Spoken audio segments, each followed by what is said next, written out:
कल्पना कीजिए, समुद्र के बीचों बीच 30 किलोमीटर लंबी एक रहस्यमयी श्रृंखला जो भारत को श्रीलंका से जोड़ती है। कुछ लोग इसे एडम्स ब्रिज कहते हैं, कुछ इसे राम सेतु।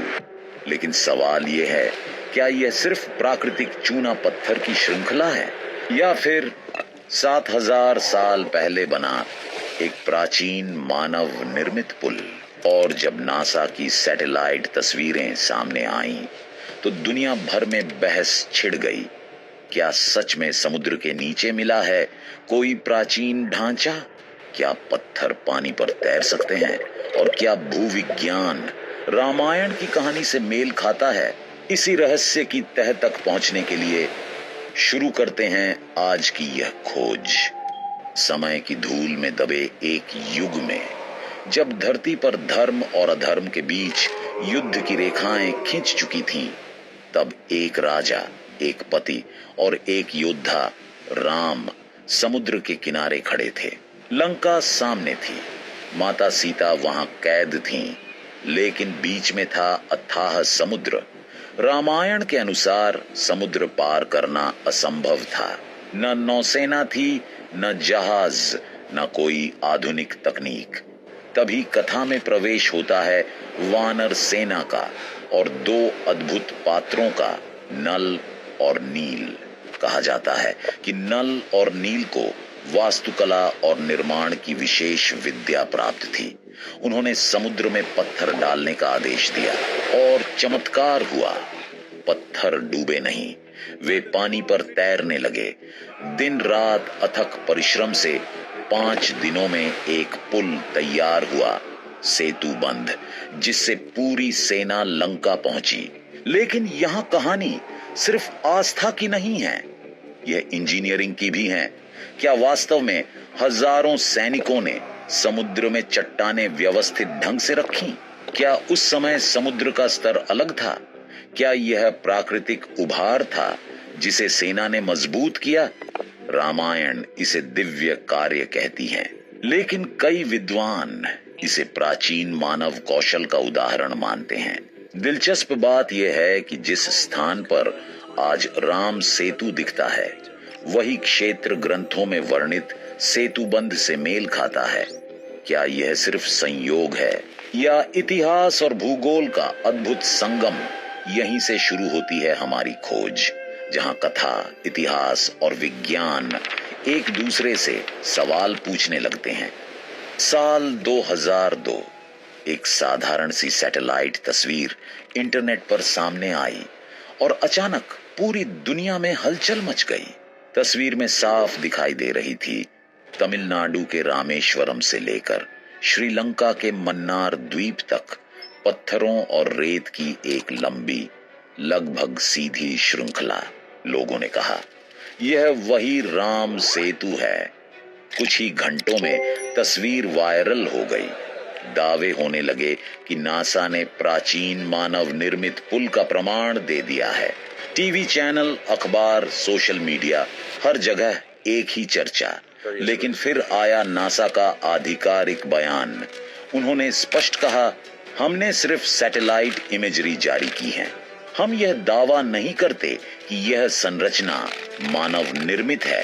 तो फिर सवाल उठता है, अगर यह प्राकृतिक संरचना है तो यह इतनी व्यवस्थित और रेखीय क्यों दिखती है? भू विश्लेषकों ने बताया कि यह क्षेत्र उथले समुद्र का है।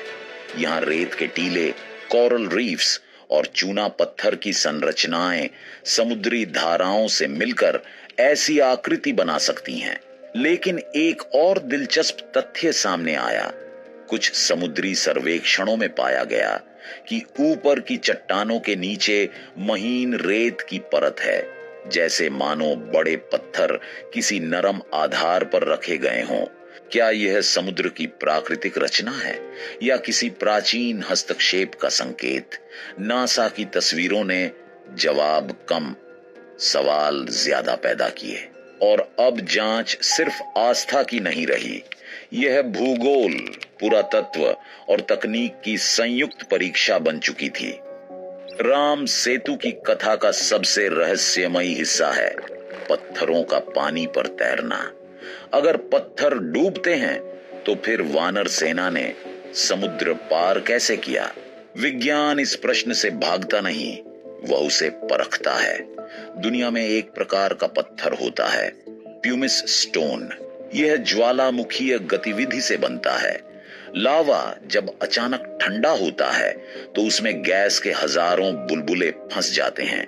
परिणाम एक हल्का छिद्र युक्त पत्थर जो कुछ समय तक पानी पर तैर सकता है। लेकिन समस्या यहां से शुरू होती है। रामेश्वरम और मन्नार क्षेत्र किसी सक्रिय या प्राचीन ज्वालामुखीय जोन में नहीं आते, तो वहां प्यूमिस बड़े पैमाने पर कैसे मिला? कुछ स्थानीय लोग आज भी ऐसे पत्थर दिखाते हैं जो पानी पर तैरते हैं, लेकिन परीक्षण बताते हैं अधिकांश तैरते पत्थर वास्तव में छिद्र युक्त कोरल होते हैं। वे पूरी तरह ठोस चट्टान नहीं, बल्कि जैविक संरचना से बने हल्के ढांचे होते हैं। एक और संभावना सामने आती है। क्या प्राचीन निर्माणकर्ताओं ने लकड़ी, वनस्पति या अन्य हल्की सामग्री के साथ पत्थरों को जोड़ा होगा? या क्या समुद्र का स्तर उस समय इतना कम था कि पत्थर वास्तव में गहरे पानी में नहीं डाले गए थे? यही वह बिंदु है जहां कथा और विज्ञान एक दूसरे के करीब आते हैं। शायद तैरना शब्द शाब्दिक चमत्कार नहीं, बल्कि उथले समुद्र पर टिके रहने का प्रतीक था। लेकिन अभी भी सवाल बाकी है, क्या यह पूरी संरचना प्राकृतिक है या प्रकृति के ढांचे पर मानव हस्तक्षेप की छाप मौजूद है? अब तक हमने कथा सुनी, तस्वीरें देखी और तैरते पत्थरों की संभावना को परखा, लेकिन असली परीक्षा अब शुरू होती है भूविज्ञान की अदालत में। जियोलॉजिस्ट्स बताते हैं कि रामेश्वरम और मन्नार के बीच का क्षेत्र उथला समुद्री इलाका है, जहां गहराई कई स्थानों पर सिर्फ 1 से 3 मीटर तक है। हजारों साल पहले समुद्र का स्तर आज से कम था। आइस एज के बाद जब बर्फ पिघली, तब समुद्र धीरे धीरे ऊपर आया। संभव है कि किसी समय यहाँ प्राकृतिक भूमि पुल मौजूद रहा हो, रेत के टीलों, प्रवाल भित्तियों और चूना पत्थर के जमाव से बना। समुद्री धाराएं लगातार रेत और जैविक अवशेष जमा करती रहीं। धीरे धीरे एक श्रृंखला बनती गई, जैसे समुद्र ने खुद एक मार्ग तैयार किया हो। लेकिन यही कहानी दिलचस्प हो जाती है। कुछ अध्ययनों में पाया गया कि ऊपर की चट्टानों की आयु नीचे की रेत से अलग है, जैसे भारी पत्थर बांध में लाकर रखे गए हों। क्या यह प्राकृतिक संरचना पर मानव हस्तक्षेप था? क्या किसी प्राचीन सभ्यता ने मौजूदा उथले मार्ग को मजबूत किया? भूवैज्ञानिक मानते हैं यह पूरी तरह कृत्रिम पुल नहीं लगता, लेकिन यह भी निश्चित नहीं कि इसमें कोई मानवीय योगदान नहीं था। शायद सच्चाई यह है, प्रकृति ने आधार बनाया और मनुष्य ने उसे उपयोगी रूप दिया।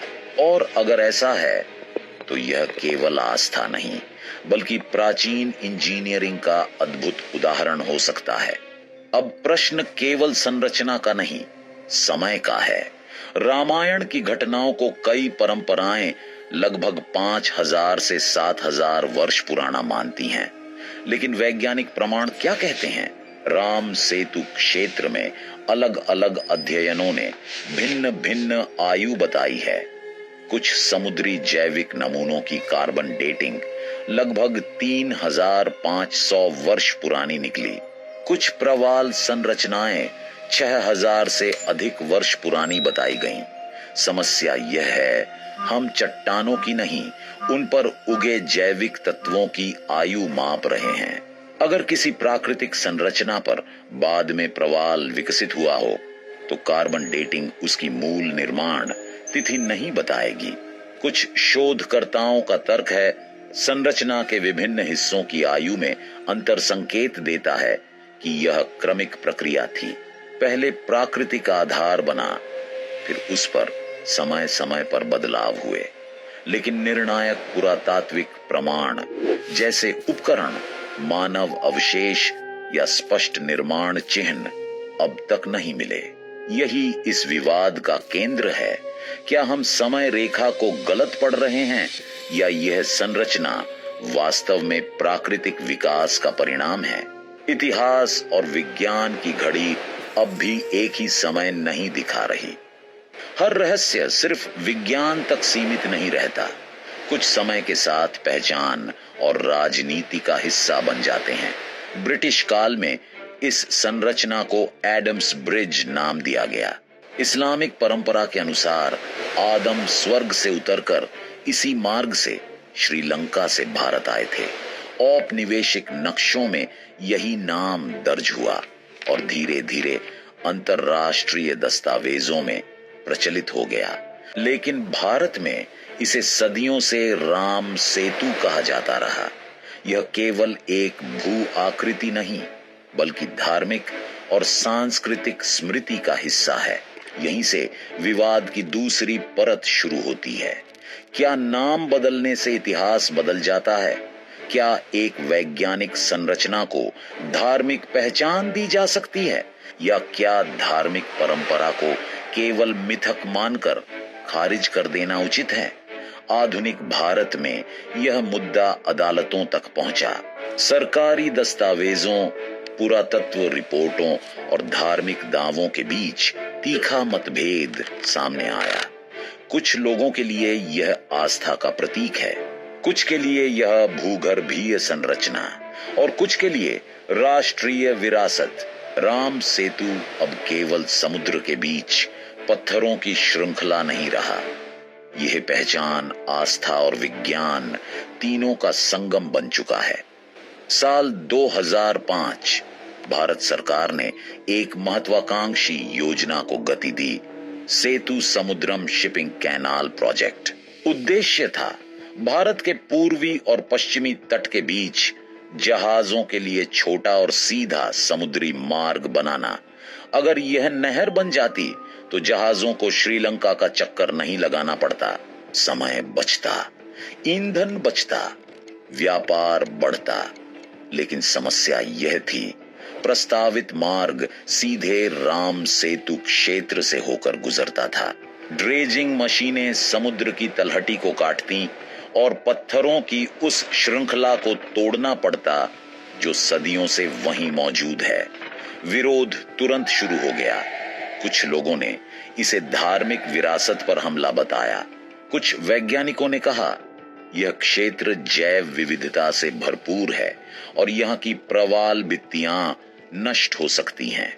मामला सुप्रीम कोर्ट पहुंचा। सरकार से पूछा गया, क्या यह संरचना ऐतिहासिक है? क्या इसे संरक्षित किया जाना चाहिए? विकास और विरासत आमने सामने खड़े थे।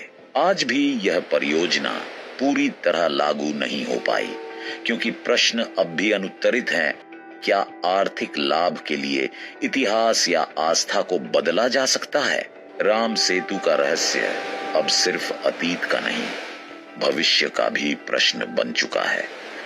अब तक बहस जमीन और सैटेलाइट तस्वीरों तक सीमित थी, लेकिन असली सच छिपा है समुद्र की गहराई में। भारतीय और अंतर्राष्ट्रीय टीमों ने साइड स्कैन सोनार, सब बॉटम प्रोफाइलिंग और अंडर वाटर सर्वेज के जरिए समुद्र तल का अध्ययन किया।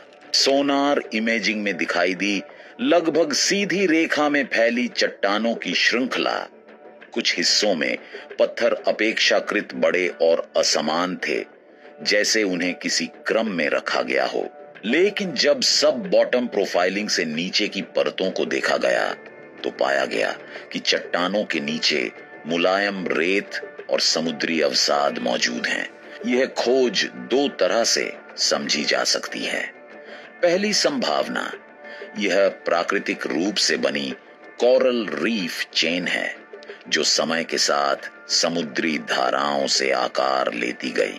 दूसरी संभावना, प्राकृतिक उथले क्षेत्र पर बाद में बड़े पत्थर जमा किए गए हों, शायद मार्ग को स्थिर करने के लिए। अब तक कोई स्पष्ट उपकरण निर्माण अवशेष या मानव गतिविधि का प्रत्यक्ष प्रमाण नहीं मिला, लेकिन संरचना की असामान्य रेखीयता अब भी वैज्ञानिकों को सोचने पर मजबूर करती है। आधुनिक तकनीक ने हमें तस्वीर दिखाई है, लेकिन व्याख्या अब भी खुली है। सवाल वही है, क्या यह प्रकृति की रचना है या प्रकृति और मानव प्रयास का संयुक्त परिणाम? राम सेतु केवल पत्थरों की श्रृंखला नहीं, यह विश्वास, भूविज्ञान और इतिहास का संगम है।